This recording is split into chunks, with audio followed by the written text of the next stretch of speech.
Number 20. Herman Haupt. He was the chief of military railroads. Haupt was a mechanical genius. When the opposition dismantled bridges, Haupt's teams could rebuild a functioning railroad bridge out of raw timber in 48 hours. He kept the Union supply lines completely locked in. Without him, the Union machine shuts down entirely. Number 19. Thaddeus Lowe. The chief aeronaut of the Union Army Balloon Corps.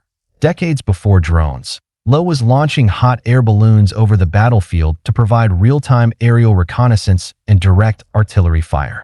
He was the 1860s equivalent of a surveillance satellite. Number 18. Alan Pinkerton. The head of Union intelligence. He essentially built the 19th century version of the CIA, placing covert operators deep behind enemy lines to monitor troop movements. Number 17. Harriet Tubman. You know her for the Underground Railroad, but tactically, she was an apex covert operator. In 1863, she became the first woman to lead a major military operation, the Combahee River Raid. Using incredible local intelligence, she guided Union gunboats through heavily mined waters, successfully neutralizing multiple high-value economic targets. She was doing the dirty work in the shadows. Number 16. Admiral David Farragut. The Navy's ultimate heavy hitter. During the Battle of Mobile Bay, when his fleet hesitated because the water was filled with submerged kinetic mines, called torpedoes back then, Farragut famously ordered, "Damn the torpedoes, full speed ahead." He was always ready to get into the mix. These guys laid the logistical foundation. But how do you execute tactical strikes without modern vehicles? Next up, we are looking at the fast movers, the 1860s version of Quick Reaction Forces, QRF. And trust me, wait until we get to number 11. I am going to explain how a completely untrained civilian became the most formidable mobile commander of the era. Stick around. Now, let's shift the timeline to the field. In the Civil War, the cavalry was your eyes, your ears, and your mobile strike force. Number 15. Raphael Semmes. Commander of the CSS Alabama. He wasn't on horses, he was on the water. Semmes was the ultimate maritime guerrilla, roaming the globe and systematically dismantling Union commercial shipping. He was an absolute systemic obstacle for maritime logistics. Number 14. John S. Mosby. Known as the Gray Ghost. Mosby commanded the 43rd Battalion of Virginia Cavalry. He didn't fight in straight lines.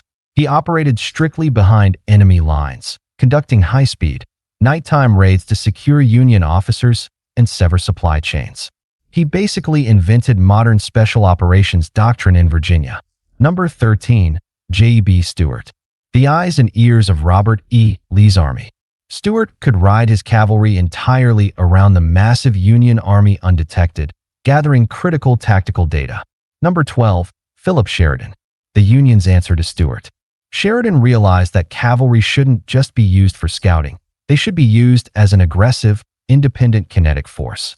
He turned the Union cavalry into a highly mobile sledgehammer that ground the opposition's momentum to dust. Number 11. Nathan Bedford Forrest. Here is the anomaly I promised. Forrest had zero formal military training. Yet, he possessed an innate, unprecedented understanding of kinetic geometry. His philosophy was simple: get there first with the most. He used his horses simply as transport to rapidly insert dismounted infantry into the flank of the enemy. He completely rewired how mobile operations functioned. Number 10 and 9. The Iron Brigade and Hood's Texas Brigade. These weren't individuals. They were elite tactical units.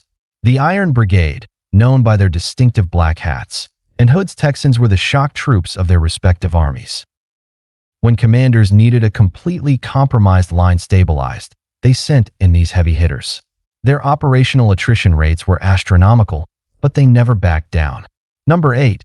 Joshua Lawrence Chamberlain. A college professor turned commander of the 20th Maine. At Gettysburg, his unit was the extreme left flank of the entire Union Army. They ran completely out of ammunition against repeated assaults.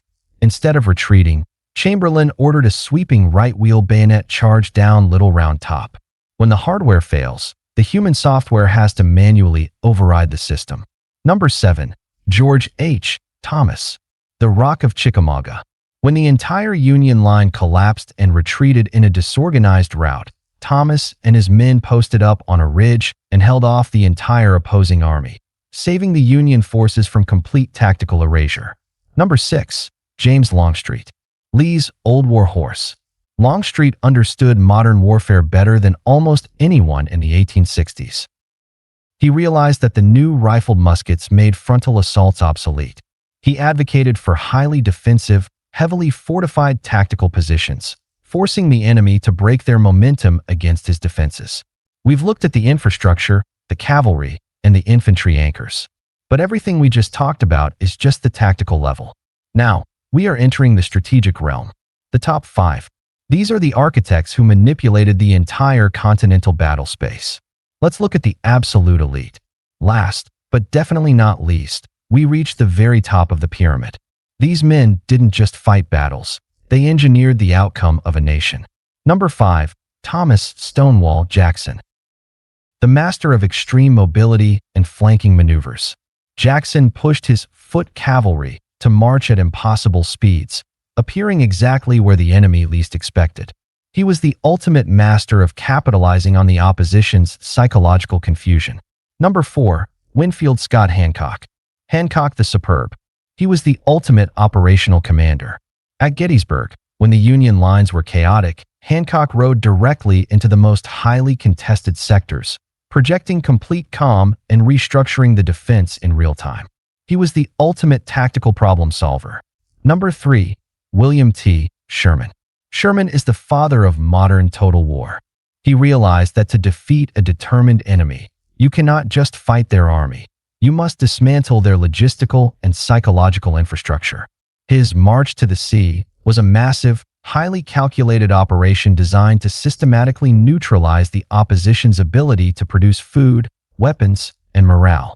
Number 2. Robert E. Lee, the commander of the Army of Northern Virginia. Lee was a master of calculated audacity. He repeatedly took massive strategic risks, dividing his numerically inferior forces to outmaneuver and completely paralyze larger, slower Union armies. He was operating on a level of kinetic geometry that completely baffled his opponents for years. Number 1. Ulysses S. Grant, the ultimate system override. From a German analytical perspective, Grant is the perfect commander. He didn't care about flashy maneuvers or ego. He looked at the data and realized the Union had superior numbers and logistics. He treated the war as an uncompromising mathematical equation of attrition. While previous generals would fight a battle and retreat to rest, Grant simply refused to tap out. After taking heavy kinetic attrition at the Wilderness, instead of retreating, he ordered his army to march south, locking the enemy into a relentless, grinding operational grip until their structural integrity completely collapsed. He was the ultimate architect of strategic attrition. When you look at this data, you realize the U.S. Civil War wasn't just a historical event. It was the unforgiving laboratory that forged modern, industrialized warfare. These 20 entities were highly customized pieces of geopolitical hardware, programmed to endure the unendurable. So, I'm putting it on you.